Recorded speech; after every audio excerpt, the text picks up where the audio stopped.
Please store your bags and find your seats.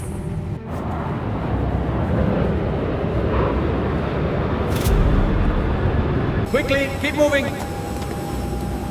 Welcome to Flight 4110. 20 December 1978 India के इतिहास का वो पन्ना जिसे लोग अक्सर भूल जाते हैं या शायद भूलना चाहते हैं।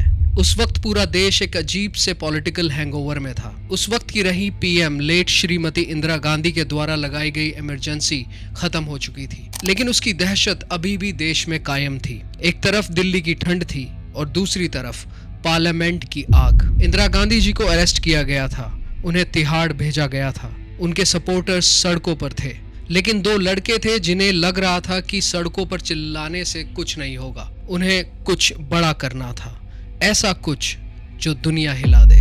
लेकिन सवाल ये है, क्या उनका इरादा लोगों को मारना था या फिर ये पूरा कांड सिर्फ एक स्क्रिप्टेड ड्रामा था जिसका डायरेक्टर कोई और ही था।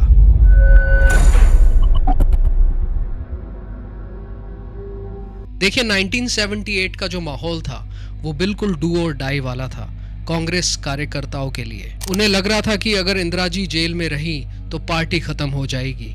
इमोशनल डेस्परेशन अपने पीक पर था। जब इंसान लॉजिक खो देता है तभी ऐसे एक्सट्रीमिस्ट ख्याल जन्म लेते हैं। लखनऊ एयरपोर्ट, शाम का वक्त। इंडियन एयरलाइंस की फ्लाइट नंबर 410 तैयार खड़ी थी। लखनऊ से दिल्ली की उड़ान, सिर्फ 45 मिनट का सफर। कैबिन में 132 लोग बैठे थे। बिजनेसमैन जो अपनी डील्स की फाइल चेक कर रहे थे, माँ जो अपने बच्चों को चुप करा रही थी, और दो ऐसे नौजवान जो दिखने में बिल्कुल आम थे, भोलेनाथ पांडे और देवेंद्र पांडे। दोनों के बैग में एक राज था, एक ऐसा राज जो सिक्योरिटी चेक से निकल चुका था। तब सिक्योरिटी आज के जैसी नहीं थी, ना मेटल डिटेक्टर्स थे, ना बॉडी स्कैनर्स। सिर्फ एक विश्वास था, और वही विश्वास उस दिन टूटने वाला था। एक स्क्रिप्ट में, हीरोज जर्नी में हम कहते हैं द कॉल टू एडवेंचर, लेकिन यहाँ ये द कॉल टू केओस था। जो लोग ये कांड करने वाले थे उनके लिए ये गुनाह नहीं, एक पवित्र फर्ज था।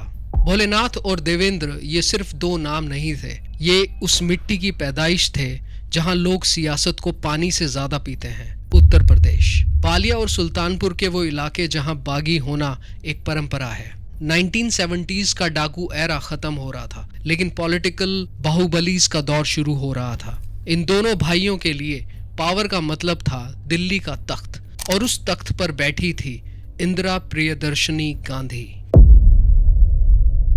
इमेजिन कीजिए एक ऐसा ऑब्सेशन जहां आप अपने घर के दीवारों पर किसी नेता की तस्वीर नहीं लगाते, बल्कि उन्हें अपना भगवान मान लेते हैं। भोलेनाथ पांडे के लिए इंदिरा गांधी जी सिर्फ एक लीडर नहीं थी, वो उनकी आइडेंटिटी थी।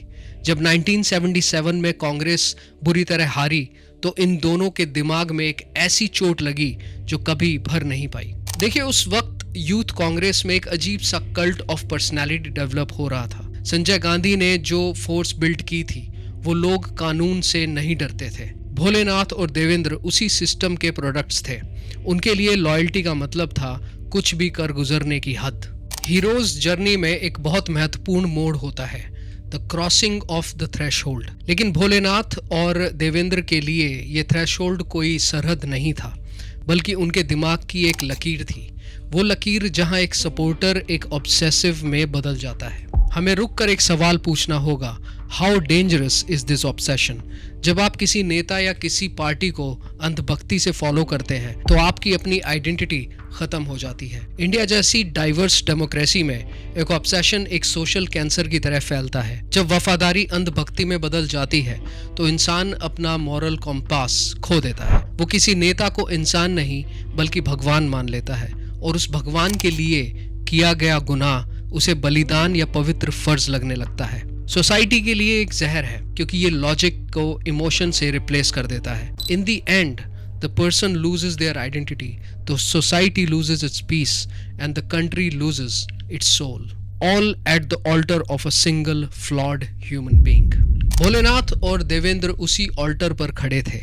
उनके लिए इंदिरा गांधी की गिरफ्तारी उनका पर्सनल अपमान था। उन्हें लग रहा था कि अगर वो प्लेन हाईजैक नहीं करेंगे तो वो अपने वफादारी के इम्तिहान में फेल हो जाएंगे। ऐसे केसेस में रैशनल थिंकिंग पूरी तरह बाईपास हो जाती है। ब्रेन का फ्रंटल लोब जो फैसले लेता है वो बंद हो जाता है और एमिगडाला जो इमोशंस कंट्रोल करता है वो कमांड ले लेता है। जो अपराध ये लोग करने जा रहे थे वो उन्हें सिर्फ अपना हीरो बनने का मोमेंट दिख रहा था। हाईजैकिंग से एक हफ्ता पहले एक सस्ती सी लॉज का कमरा धुएं से भरा हुआ। भोलेनाथ और देवेंद्र एक ऐसा प्लान कर रहे थे जो सुनने में किसी बचकानी फिल्म की स्क्रिप्ट लगे। उनके पास पैसे नहीं थे कि वो असली वेपन्स खरीद सके।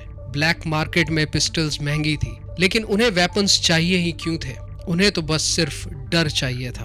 वो लखनऊ के एक मामूली बाजार में जाते हैं, वहां से एक प्लास्टिक की रिवॉल्वर खरीदते हैं, वही जो बच्चे मेले में मांगते हैं। फिर वो एक क्रिकेट बॉल उठाते हैं, थोड़ा काला कपड़ा और थोड़ी रस्सी। आप सोचिए, क्या वो सच में इतने इनोसेंट थे कि उन्हें लगा कि एक खिलौने से वो देश की सरकार गिरा देंगे, या फिर उन्हें पता था कि सिस्टम इतना कमजोर है कि वो एक क्रिकेट बॉल से भी डर जाएगा? यहाँ पर एक बहुत गहरा सवाल छुपा है। 20 दिसंबर की सुबह दोनों ने अपने घर पर कोई खत नहीं छोड़ा। उन्हें लगा शायद वो वापस नहीं आएंगे।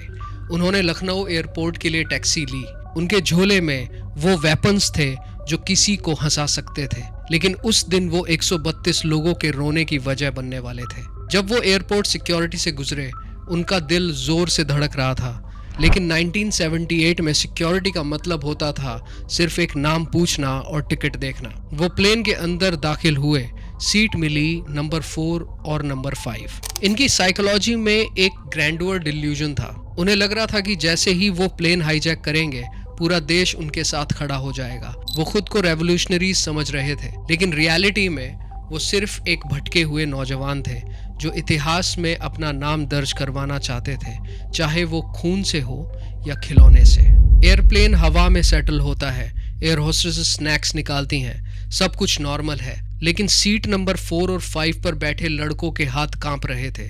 क्यों? क्योंकि उन्हें पता था कि अगले 60 सेकंड्स में वो देश के सबसे बड़े आतंकी बनने वाले थे। प्लेन अब अपनी क्रूजिंग एल्टीट्यूड पर था। तभी भोलेनाथ खड़ा होता है। उसके हाथ में एक गन है।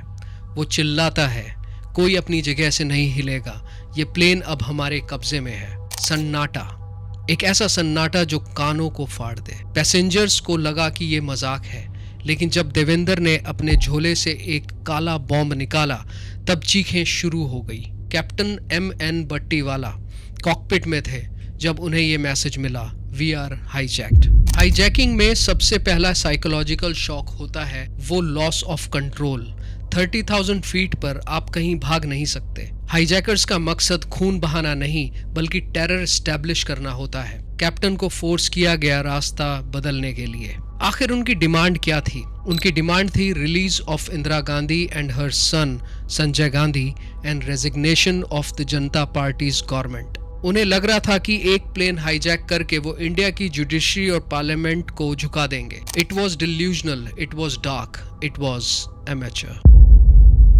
हाईजैकर्स प्लेन को नेपाल या बांग्लादेश ले जाना चाहते थे। पायलट ने दिमाग लगाया। उन्होंने कहा कि फ्यूल कम है, हम नेपाल नहीं जा सकते। प्लेन को वाराणसी तक ही ले जाया जा सकता है। रात के 11 बज रहे थे। रनवे पर सिर्फ अंधेरा था और प्लेन के अंदर 132 हॉस्टेजेस की सांसें। यहाँ शुरू होता है साइकोलॉजिकल वॉरफेयर। पुलिस ने एयरपोर्ट घेर लिया, मीडिया पहुंच गई, लेकिन प्लेन के अंदर गर्मी बढ़ रही थी। एसी बंद हो चुका था, पानी खत्म हो रहा था। लेकिन तभी कैप्टन बट्टीवाला ने एक ऐसी चीज नोटिस की जिसने उनके होश उड़ा दिए। वो गन जो भोलेनाथ ने पकड़ी थी, उसका रंग कुछ अजीब सा था। जब लाइट उस पर पड़ी तो वो चमक रही थी, ऐसे जैसे कोई खिलौना हो। इमेजिन कीजिए आप मौत के डर में बैठे हैं और तभी आपको पता चले कि जिस गन से आपको डराया जा रहा है वो 5 रुपए का प्लास्टिक का खिलौना है, और वो बॉम्ब, वो सिर्फ एक क्रिकेट बॉल है जिसे जूते की रस्सी से लपेटा गया है। लेकिन क्या कैप्टन रिस्क ले सकते थे? अगर उनके पास असली हथियार हुआ तो? ये द बिग लाई की पावर है। एक झूठ अगर पूरे विश्वास के साथ बोला जाए तो वो सच से ज्यादा खतरनाक होता है। इन दोनों लड़कों ने फियर फैक्टर का बहुत सही इस्तेमाल किया। उन्हें पता था कि लोग वेपन्स नहीं, थ्रेट से डरते हैं। जब तक उनके पास नैरेटिव का कंट्रोल था वो पावरफुल थे, लेकिन जैसे ही एक्सॉशन आई उनका कंट्रोल ढीला पड़ने लगा। अगली सुबह सूरज की पहली किरण के साथ पांडे ब्रदर्स थक चुके थे। उन्होंने सरेंडर कर दिया। उन्हें जेल भेज दिया गया। पूरे देश ने इसे क्रिटिसाइज किया, कैसे लोग हैं, खिलौना लेकर प्लेन हाईजैक कर लिया। सबको लगा इनका करियर खत्म, इन्हें तो फांसी होनी चाहिए। लेकिन हमारी सोसाइटी में क्राइम और पॉलिटिक्स के बीच एक बहुत बारीक लकीर होती है। अगले 2 साल में जो हुआ वो इंडिया के जस्टिस सिस्टम पर सबसे बड़ा तमाचा था। क्या आप यकीन करेंगे कि जिन लोगों ने 132 लोगों की जान खतरे में डाली, उन्हें जेल नहीं, विधानसभा भेजा गया। 1978 के वक्त इस देश ने कुछ ऐसा देखा जो बहुत ही ज्यादा अनबिलीवेबल था। इंडिया में सिर्फ एक ही पॉलिटिकल पार्टी हमेशा से रही थी और वो थी कांग्रेस। इमरजेंसी के बाद कांग्रेस 2 भागों में स्प्लिट हो गई because lot of cabinet ministers were not accepting Indira Gandhi as their leader.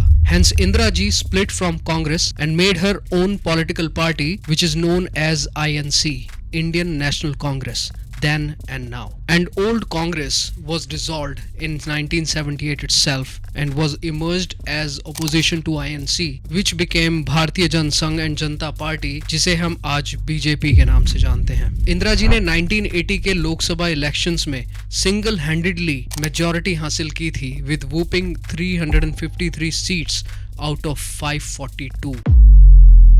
1980 Indira Gandhi power में वापस आती हैं और जैसे ही वो पीएम बनती हैं, एक जादुई डंडा घूमता है। यूपी की सरकार भोलेनाथ और देवेंद्र के खिलाफ सारे केसेस विड्रॉ कर लेती है और जुडिशरी उन्हें छोड़ने का रीजन बताती है, in the interest of public. दोनों को कांग्रेस पार्टी का टिकट मिलता है। भोलेनाथ पांडे एमएलए बनते हैं बालिया से, देवेंद्र पांडे भी एमएलए बनते हैं। जो लोग कल तक हाईजैकर्स थे, आज वो पार्लियामेंट के ऑनरेबल मेंबर्स थे। ये हमारी डेमोक्रेसी का एक बहुत बड़ा डार्क साइड है। जब पॉलिटिकल लॉयल्टी को कानून से ऊपर रखा जाता है, तब सिस्टम कोलैप्स हो जाता है। उनका केस विड्रॉ होना एक मिसाल बन गया कि अगर आप पावरफुल लोगों के लिए क्राइम करोगे तो आप सेफ हो। आज भी जब हम पुराने रिकॉर्ड्स देखते हैं, फ्लाइट 410 का जिक्र कम होता है। क्यों? क्योंकि ये कहानी हमें शर्मिंदा करती है। भोलेनाथ पांडे ने बाद में कई बार लोकसभा इलेक्शंस लड़े। उनके लिए वो हाईजैकिंग एक पॉलिटिकल प्रोटेस्ट था। This episode had turned into an international comedy for India. Even the international media mocked and criticized the government at that time. लेकिन उसके बाद क्या? कुछ नहीं। उन 132 पैसेंजर से पूछिए जो उस रात मौत के साए में थे। उनके लिए वो टॉय गन असली थी, उनका डर असली था, लेकिन उनका इंसाफ वो शायद आज भी उस रनवे पर कहीं भटक रहा है। जनवरी 1980 इंदिरा गांधी जी के हैंड वेव ने पूरे देश को स्वीप कर दिया। कांग्रेस वापस पावर में थी और पावर में आते ही सबसे पहला काम जो किया गया वो था अपने सिपाहियों को बचाना। वाराणसी कोर्ट में एक फाइल थी, case number 410, hijacking, kidnapping, terrorism. Normal दुनिया में इसका मतलब होता उम्र कैद, लेकिन उस दिन कोर्ट में एक अजीब सा जादू हुआ। सरकारी वकील ने खड़े होकर कहा, इन पब्लिक इंटरेस्ट हम ये सारे केसेस वापस ले रहे हैं। पब्लिक इंटरेस्ट क्या 132 मुसाफिरों की जान खतरे में डालना पब्लिक इंटरेस्ट था, या फिर पब्लिक इंटरेस्ट का मतलब सिर्फ पार्टी इंटरेस्ट रह गया था? You have to understand, 1980 was the year the line between criminal and politician was permanently blurred. Dropping those cases weren't just an act of mercy, it was a recruitment poster. The message was clear. If you commit a crime for the supreme leader, it's not a crime. It is a qualification to get you the ticket to fight elections. कहानी यहाँ खत्म नहीं होती।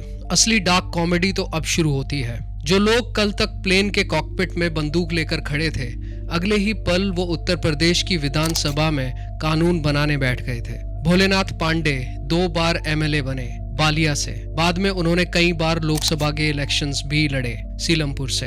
देवेंद्र पांडे भी MLA बने, party में बड़े positions पर रहे, और सबसे डरावनी बात, उन्हें कभी अपने किए पर शर्मिंदा नहीं होना पड़ा। इंटरव्यूज में जब उनसे उस हाईजैकिंग के बारे में पूछा जाता तो वो सर झुकाते नहीं थे, बल्कि उनकी आंखों में एक चमक होती थी, जैसे कोई पुराना फौजी अपनी जंग की कहानी सुना रहा हो। उनके लिए वो टॉय गन एक खिलौना नहीं था, वो उनका मेडल था।